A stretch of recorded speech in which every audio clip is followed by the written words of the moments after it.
When I'm, looking at all these things that people are talking about with Caitlin Clark, it's like, guys, chill out. So it looked like Stephanie White has exposed Caitlin Clark's new role when she come back. Guys, for this one here. Hard on Stephanie White, or is she really that bad of a coach when it comes to Caitlin Clark? Like, seriously, I'm trying to figure this part out, so I'm not overdoing it with Stephanie White.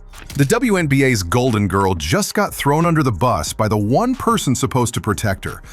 Like 3 turnovers in a row or 2 turnovers in a row. And Steph yanked me and she was like, this is like a learning moment. Like, you got to be able to yes, maybe it could have been there. Like, maybe you could have thrown a little bit better of a pass. Maybe they could have caught it. But do we need that in this moment? While Caitlin Clark continues to be brutalized on basketball courts across America, facing flagrant fouls, dirty hits, and outright assault disguised as competitive play, even her own coach has failed to provide the protection she desperately needs. Caitlin's a player who has a high usage rate, has the ball in her hands a lot, and learning to play without her, learning to make big plays in tough moments on both ends of the floor is important, because that's going to pay dividends down the stretch of the season for us.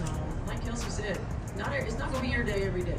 And when it's not, you got to have the confidence in yourself and the confidence in your teammates to allow someone else to step up in those moments. And I think that this group is learning that. They're learning how to play together. They're learning how to make plays for one another. Caitlin's somebody who's oftentimes make plays for them. And they're learning how to do that for one another. And I think that there's no substitute for going through that experience. And I think it's going to pay dividends for us down the road. The uncomfortable truth is that Clark has been abandoned by a league that should be celebrating her, leaving her to fend for herself against players who seem more interested in taking her down than playing basketball. The left foot, the one that's got the issue.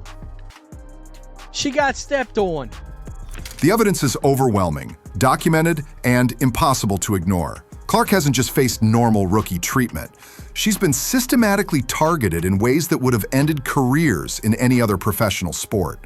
The numbers tell a story that should horrify anyone who believes in fair play and basic human decency. Now, I have been one of the creators that's been advocating for this for the last year, pretty much since Caitlin Clark got assaulted in the very first damn game.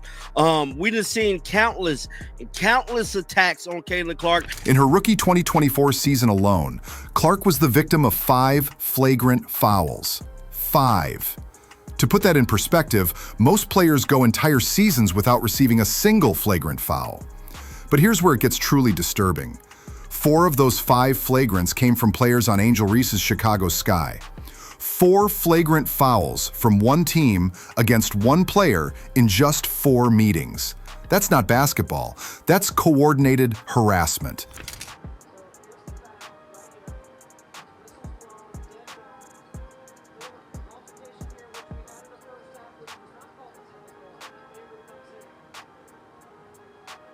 The statistical analysis is even more damning. Clark was flagrantly fouled 6 times during the 2024 season, which had a probability of just 0.001%, essentially 1 in 100,000 of occurring naturally. Players fouling Clark accounted for 17.1% of all flagrant fouls in the entire league, despite her playing in just 40 games.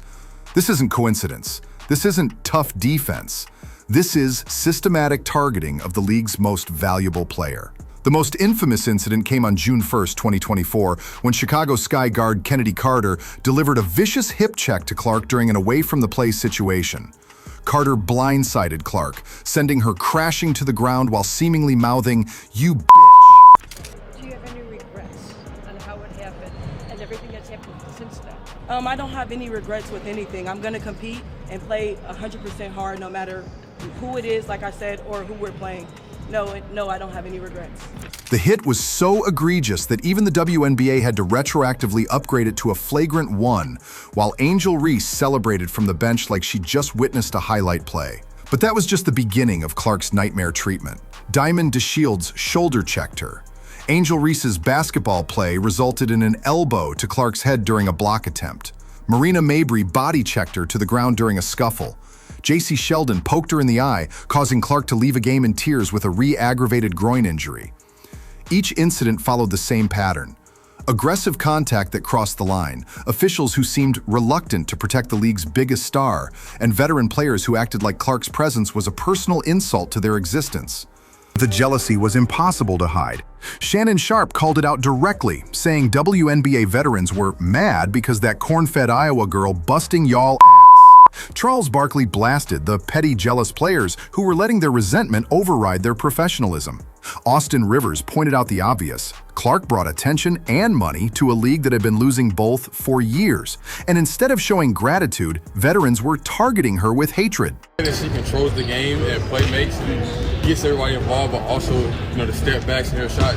She reminds me a lot of Luka, in the sense of like they both can control the game so well. These ladies, and I'm a WNBA fan, they cannot have this Caitlin Clark thing up any worse if they try. People believe what we say on television.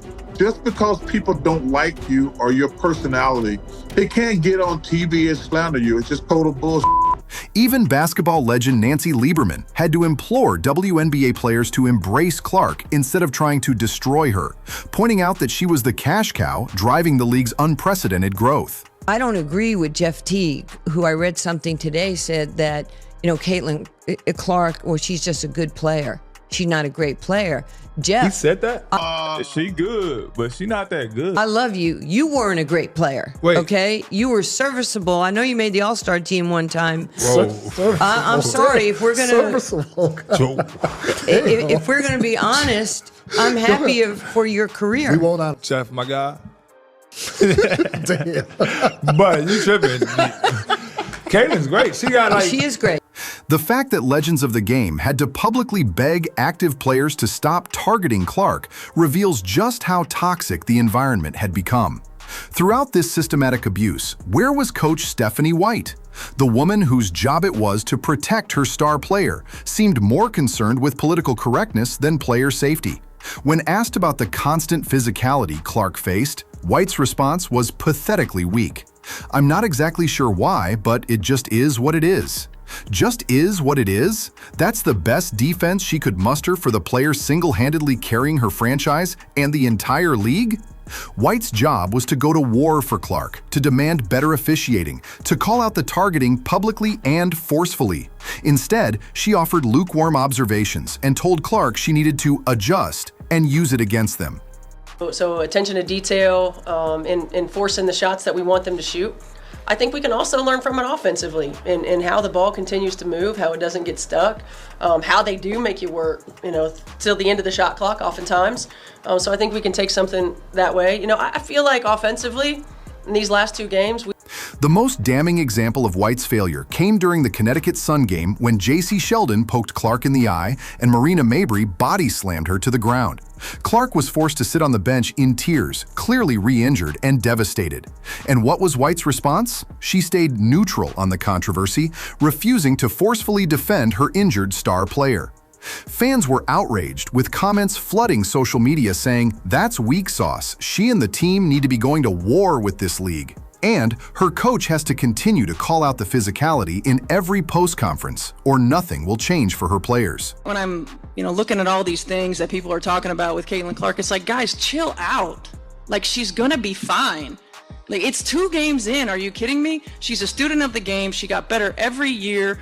You're not going to just absorb all of the new information that's coming at you in 2 games, in 2 weeks. It takes time.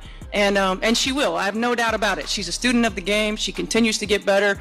And these are also points that coaches then address. Hey, let's continue to work on this. But it's really hard to work on some of those things in season. So this might be an off-season thing, right? Let's continue to play to our strengths. Let's find different ways to get the ball to our players.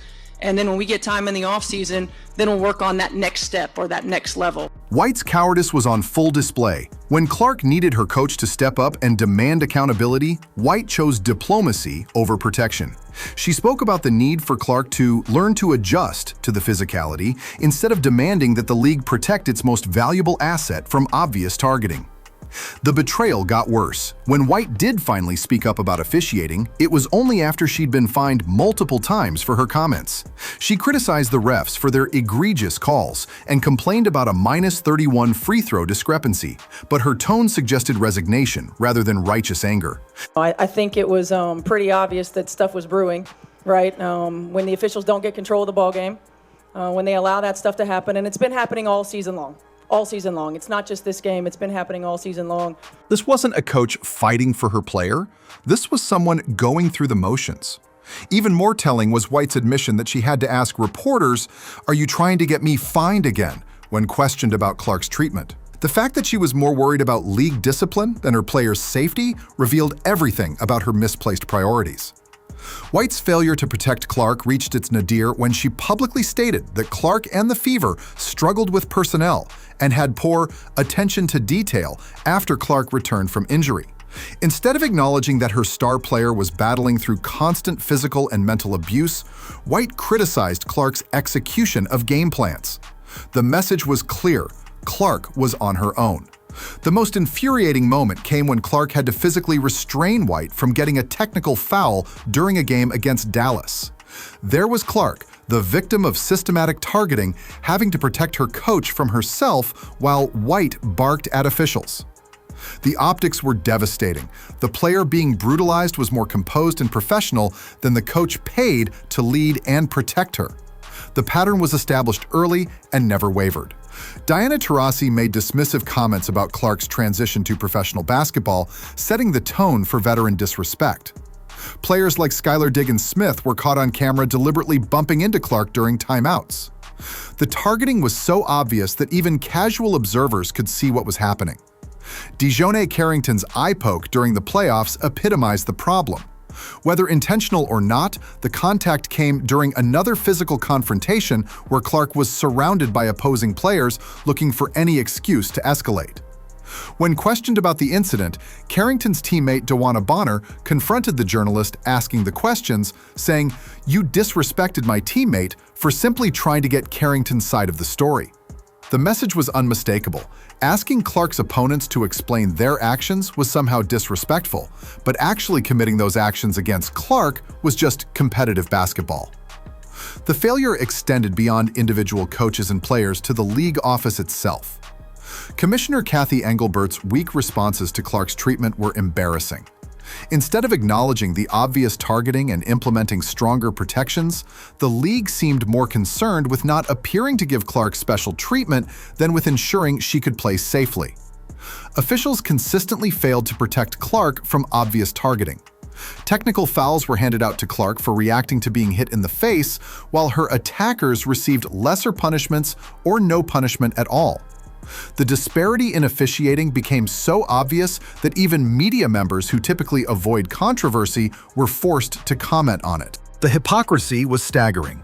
The same league that benefited enormously from Clark's popularity, record viewership, sold-out arenas, unprecedented media coverage, allowed her to be treated like a punching bag by players whose careers had been irrelevant before her arrival. Clark's grace under pressure only made the mistreatment more shameful.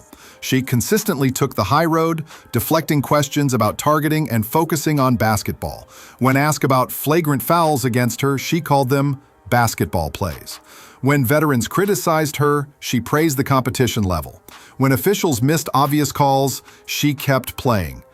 But Clark's professionalism couldn't hide the ugly truth. The WNBA was eating its young, destroying its most valuable asset through neglect and cowardice. The league that should have been building its entire marketing campaign around Clark's transcendent talent was instead allowing jealous veterans to physically and emotionally abuse her. The damage went beyond Clark herself. Fans who came to see her play were forced to watch their new favorite player get targeted game after game with minimal consequences for her attackers. The message to potential new fans was clear. If you're not part of the WNBA's established hierarchy, you'll be punished for your success. Young girls watching Clark get brutalized learned that excellence makes you a target, that success breeds resentment, and that even your own coaches might not have your back when things get tough. The role model the WNBA desperately needed was being systematically torn down by the very people who should have been protecting her. The most damning aspect of Clark's treatment wasn't any single incident. It was the pattern of abuse enabled by systematic failure at every level. Players targeted her, coaches failed to protect her adequately, officials refused to call games fairly, and league leadership prioritized politics over player safety. Clark saved the WNBA from irrelevance, brought unprecedented attention and revenue to women's basketball, and inspired a new generation of fans. In return, she was rewarded with the most hostile environment any superstar athlete has faced in modern professional sports. The league's treatment of Caitlin Clark will go down as one of the greatest failures in sports history, a textbook example of how jealousy, inadequate leadership, and moral cowardice can destroy the very thing you're supposed to be protecting. Every empty seat in WNBA arenas going forward is a reminder of what happens when a league turns on its biggest star and lets mediocrity triumph over greatness. Subscribe to see how this story continues to unfold and get the unfiltered truth about professional sports' biggest scandals.